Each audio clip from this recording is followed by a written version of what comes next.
রাষ্ট্র কাঠামো লক্ষ্যে ৩১ দফা বাস্তবায়নে শার্শার গোগায় উঠান বৈঠকে মফিকুল হাসান তৃপ্তি।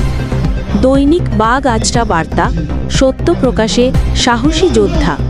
সাংবাদিক মোহাম্মদ শাহরুল ইসলাম রাজ। বাগ আচরা শার্শা যশোরের প্রতিনিধির ডেস্ক রিপোর্টে বিস্তারিত। দেশের রাজনৈতিক, প্রশাসনিক ও অর্থনৈতিক সংস্কারের লক্ষ্যে ঘোষিত রাষ্ট্র কাঠামো মেরামতের ৩১ দফা বাস্তবায়নে জনগণের মতামত ও অংশগ্রহণ নিশ্চিত করতে যশোরের শার্শায় গোগায় উঠান বৈঠক অনুষ্ঠিত হয়েছে। রবিবার ২৬ অক্টোবর বিকেলে উপজেলার গোগা ইউনিয়ন দারুস সালাম হাফিজিয়া মাদ্রাসা প্রাঙ্গণে স্থানীয় এই বৈঠক অনুষ্ঠিত হয়। এতে এলাকার বিভিন্ন শ্রেণী পেশার মানুষ উপস্থিত থেকে ৩১ দফার নানা দিক নিয়ে আলোচনা করেন। গোগা ইউনিয়ন বিএনপির সিনিয়র সহ-সভাপতি সরোয়ার মোল্লার সভাপতিত্বে উঠান বৈঠকে প্রধান অতিথি হিসেবে বক্তব্য রাখেন বিএনপির সাবেক কেন্দ্রীয় দপ্তর সম্পাদক ও সাবেক সংসদ সদস্য মফিকুল হাসান তৃপ্তি।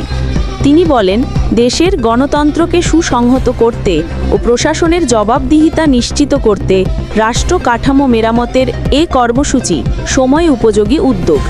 জনগণের অধিকার প্রতিষ্ঠা, বিচার বিভাগের স্বাধীনতা, নির্বাচন ব্যবস্থার সংস্কার ও দুর্নীতি দমনে বাস্তব ভিত্তিক প্রস্তাবগুলোকে তারা সাধুবাদ জানান।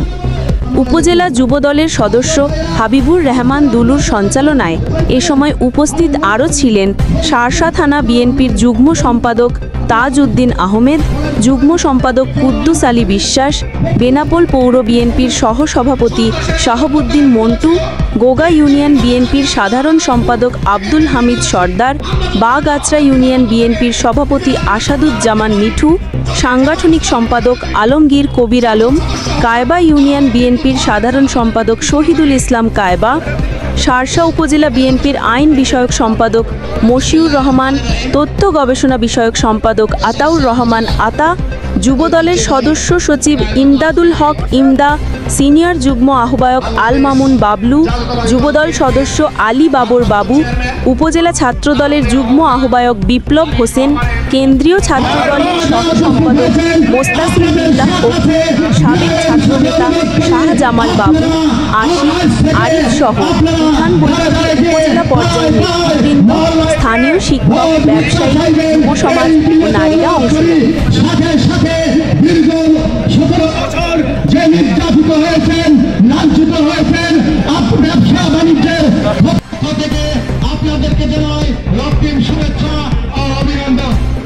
সংগ্রামী সাথীরা, আপনারা মনে রাখবেন, আজ আগামী 12 তারিখে ফেব্রুয়ারি মাসে যে নির্বাচন হবে, সেই নির্বাচনের জন্য 6 নম্বর গোগা ইউনিয়ন বিএনপি কর্তৃক আয়োজিত আজকে